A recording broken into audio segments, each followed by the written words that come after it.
অবশেষে আমাদের রাজ্য সরকার শুভেন্দু অধিকারী বেশ কয়েকটি বড় বড় পদক্ষেপ নিয়েছে।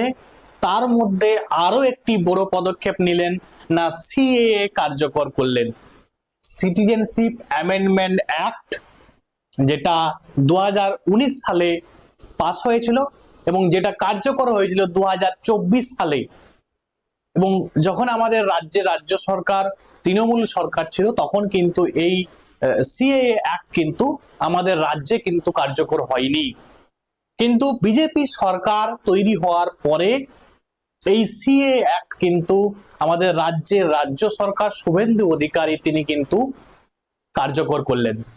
এবং তোমরা নিশ্চয়ই শুনেই নিয়েছো, কালকে আমাদের রাজ্য সরকারের প্রধান, আমাদের রাজ্যের মুখ্যমন্ত্রী শুভেন্দু অধিকারী তিনি কিন্তু বলে দিয়েছেন যে যারা অনুপ্রবেশকারী তাদেরকে কি করা হবে, না ধরা হবে এবং তাদেরকে তুলে দেওয়া হবে কার হাতে, বিএসএফ এর হাতে।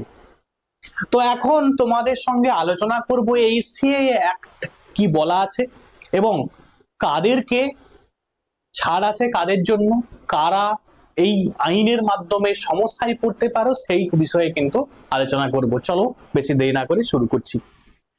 বুঝতেই পারছো, একদম সিএএ অ্যাক্টকে আমরা যেই ভিডিওতে আলোচনা করব, সিএএ অ্যাক্ট কি, কেন আনা হয়েছিল, কারা সুবিধা পাবে, কি কি বিতর্ক বা আছে এর মধ্যে, সবকিছু কিন্তু আলোচনা করব। দেখো, প্রথমেই আমরা যাই যে এই সিএএ অ্যাক্টকে কেন আনা হয়েছিল বা সিএএ অ্যাক্টটা কি। না, সিএএ বললাম এর ফুল ফর্ম হচ্ছে সিটিজেনশিপ অ্যামেন্ডমেন্ট অ্যাক্ট 2019। এই অ্যাক্টে কি বলা আছে, না এই অ্যাক্ট হলো ভারতের নাগরিকত্ব আইন 1955 এর সংশোধনী আইন, যা কিছু নির্দিষ্ট ধর্মীয় সংখ্যালঘু মানুষকে নাগরিকত্ব পাওয়ার পথ সহজ করেছে। তাহলে এক কথায় এই অ্যাক্টের মাধ্যমে, যেটা আমরা বারবারই শুনেছি, যে এই অ্যাক্ট কিন্তু কোন রকম মানুষের অধিকার মানে নাগরিকত্ব কিন্তু ছিনিয়ে নেবে না, এটা কিন্তু নাগরিকত্ব প্রদান করবে। কাদেরকে প্রদান করবে, যেটা নিয়ে সমস্যা সেটাও আমি তোমাদের বলছি।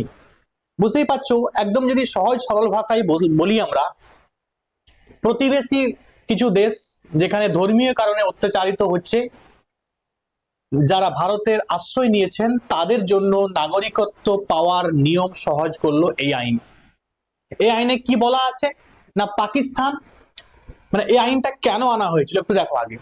না পাকিস্তান, বাংলাদেশ, আফগানিস্তানে কিছু সংখ্যালঘু ধর্মের মানুষ ধর্মীয় নির্যাতনের শিকার হচ্ছেন। তারা প্রাণ বাঁচাতে ভারতে পালিয়ে আসেন। বৈধ কাগজপত্র না থাকায় তারা ইলিগেল মাইগ্রেন্ট হিসাবে গণ্য হতেন। তাদের মানবিক সহায়তা এবং নাগরিকত্ব দেওয়ার জন্যই এই সিএএ এটা কিন্তু আনা হয়। এবারে দেখি যে সিএএ কার জন্য, না শুধুমাত্র এই তিনটি দেশ থেকে আসা মানুষদের জন্য, পাকিস্তান, বাংলাদেশ এবং আফগানিস্তান। এবং এই সিএএ অ্যাক্টের মাধ্যমে নাগরিকত্ব কাদের দেয়া হবে, না যেটা নিয়ে সব থেকে বেশি কন্ট্রোভার্সি, হিন্দু, শিখ, বুদ্ধিস্ট, জৈন, পার্সি এবং খ্রিস্টান। তাহলে এখানে কিন্তু যেটা মিসিং সেটা বুঝেই নিয়েছো, মুসলিম কিন্তু মিসিং আছে। মানে মুসলিম যারা শরণার্থী, যারা বিদেশ থেকে এখানে এসেছে, সেটা কিন্তু এখানে নেই, যেটা নিয়েই এত সমস্যা। কারণ কেন সমস্যা, কি জন্য সমস্যা, সেই বিষয়েও তোমাদের সঙ্গে কথা বলবো। নিশ্চয়ই তোমরা জানো যে আমাদের একটা সংবিধান, যে সংবিধানে একদম সুন্দর করে সেকুলার শব্দটা তোমরা নিশ্চয়ই প্রত্যেকেই জানো, যে আমাদের যে দেশ সেটা হচ্ছে একটা সেকুলার কান্ট্রি। সেখানে কিন্তু যে আইনগুলো তৈরি হবে, প্রত্যেক ধর্মের মানুষ কিন্তু সেগুলো উপভোগ করতে পারবে। কিন্তু দেখা গেল এই সিটিজেনশিপ অ্যামেন্ডমেন্ট অ্যাক্টে মুসলিম একটা ধর্ম যেটাকে বাদ গেছে, যে কারণে এটা এত সমস্যা, এত কন্ট্রোভার্সি, এত বিক্ষোভ, এই কারণেই কিন্তু এটা হয়েছিল। সেটা তোমরা কিন্তু অলরেডি তাহলে জেনেই গেছো। এবারে আমি চলে আসি, তাহলে বলেই দিলাম কি কারণে, কি ব্যাপার। আচ্ছা, এবারে এখানে কি কি সুবিধা পাবে একটু বলে দিই আগে। তাহলে দেখো, আগে কি হতো, মানে একটা সিটিজেনশিপ অ্যামেন্ডমেন্ট অ্যাক্টে বলা আছে যে কোনো মানে কাউকে নাগরিকত্ব দিতে গেলে মিনিমাম তাকে এই 12 বছর, ঠিক আছে, বা 11 বছর কিন্তু ভারতবর্ষের মধ্যে কিন্তু বসবাস করতে হবে। কিন্তু এই সিটিজেনশিপ অ্যামেন্ডমেন্ট অ্যাক্টের মাধ্যমে বলা হলো যে মিনিমাম যদি 5 বছর থাকে সে কিন্তু এখানে বসবাস করতে পারবে, ঠিক আছে, মানে সে কিন্তু সিটিজেনশিপ অ্যামেন্ডমেন্ট অ্যাক্টের জন্য সে কিন্তু অ্যাপ্লাই করতে, সিটিজেনশিপ অ্যামেন্ডমেন্ট মানে সিটিজেনশিপ নেওয়ার জন্য, ভারতের সিটিজেনশিপ নেওয়ার জন্য সে কিন্তু অ্যাপ্লাই করতে পারবে। এই হচ্ছে বিষয়। আচ্ছা, এই যে আমি কন্ট্রোভার্সি সেটা নিয়ে আমি একটু তোমাদের বলি। তাহলে কন্ট্রোভার্সি, আচ্ছা দেখো সুন্দর করে না, সংবিধানে কি বলা আছে, রাষ্ট্র কোনো নাগরিকের সাথে ধর্ম, বর্ণ, জাত, লিঙ্গ, বাসস্থান ইত্যাদির ভিত্তিতে বৈষম্য করবে না, সবার জন্য সবার অধিকার, সবার জন্য সমান অধিকার নিশ্চিত করবে। এটা ছিল আমাদের সংবিধানে, যে কারণে যেটা বললাম এত কন্ট্রোভার্সি। তো দেখো এবারে বিরোধীরা কি বলছে এবং সমর্থকরা কি বলছে, সব বিষয়ে কিন্তু আলোচনা হবে।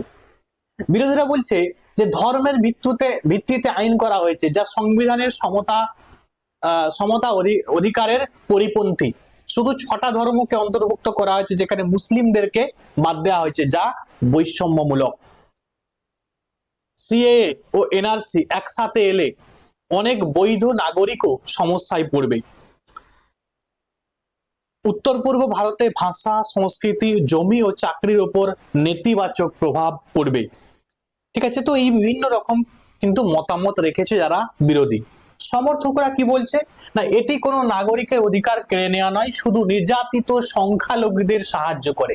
মন দিয়ে শুনো, নির্যাতিত সংখ্যালঘুদের, মানে যে যে কান্ট্রিগুলোর কথা বলা হচ্ছে, আফগানিস্তান, পাকিস্তান, বাংলাদেশ, সেখানে কিন্তু ম্যাক্সিমাম যেটা পপুলেশন সেটা কিন্তু মুসলিম।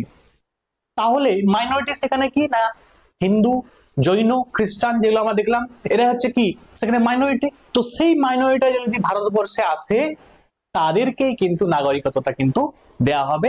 ধর্মের কারণে তারা কিন্তু নির্যাতিত, এই কারণে কিন্তু অনেকে কিন্তু এটাকে সমর্থন করছে।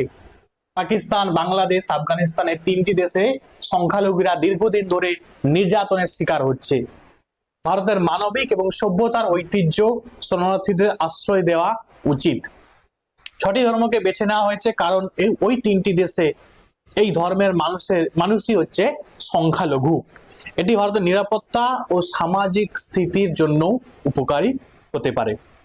এখন আবারও কেন এই সিএটা নিউজে এত আসছে, সিএটা এজন্য নিউজে আসছে, আমাদের রাজ্যের রাজ্য সরকার শুভেন্দু অধিকারী তিনি কিন্তু আবার আমাদের পশ্চিমবঙ্গে এটাকে তিনি যখন বললেন কালকে যে সিএ অ্যাক্ট কিন্তু চালু হলো, আজ থেকে চালু করা হলো, ঠিক আছে, তো সেই কারণে কিন্তু নিউজে আবার কিন্তু এত উঠে আসছে।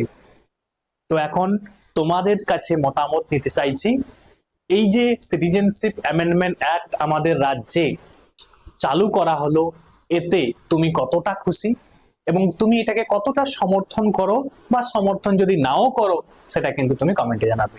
আজকে এখান পর্যন্ত, থ্যাঙ্কস ফর ওয়াচিং।